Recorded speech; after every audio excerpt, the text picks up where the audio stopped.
Shalom saudara-saudara yang saya kasihi.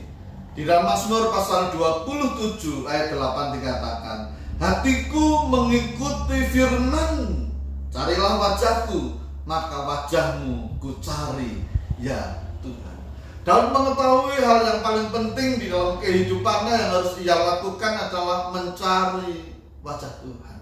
Mencari wajah Tuhan itu berbicara tentang mengalami perjumpaan dengan Tuhan atau mengalami kehadiran Tuhan di dalam kehidupannya melalui saat teduh. Adakah hal yang lebih penting dari mencari wajah Tuhan? Kalau kita belum bisa memprioritaskan Tuhan di atas segalanya, orang sulit akan mencari wajah Tuhan. Bahkan mengatakan apakah wajah Tuhan hilang sehingga harus dicari. Sesungguhnya Tuhan itu tetap ada. Kita manusialah yang terhilang karena manusia berjalan menurut kehendaknya sendiri. Manusia berjalan di luar kebenaran sehingga tidak peduli dengan apa arti mencari wajah Tuhan. Memang tidak semua orang Kristen bisa mencari wajah Tuhan. Mengapa? Tuhan mengatakan kepada Musa, tidak ada orang yang memandang aku dapat hidup. Artinya apa? Orang tidak tahan dengan kemuliaan Tuhan.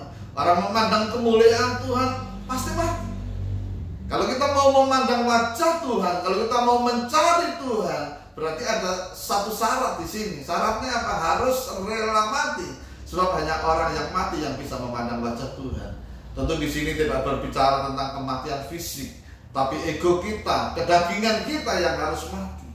Kalau kita mati terhadap kedagingan kita, kalau kita mati terhadap ego kita, baru kita bisa memberi diri dipimpin Roh Kudus, sehingga kita bisa mencari wajah Tuhan, sehingga kita bisa berjalan dengan Tuhan, sehingga kita bisa mengalami kehadiran Tuhan setiap waktu, sehingga hidup kita hanyalah hidup yang melakukan kehendak Tuhan.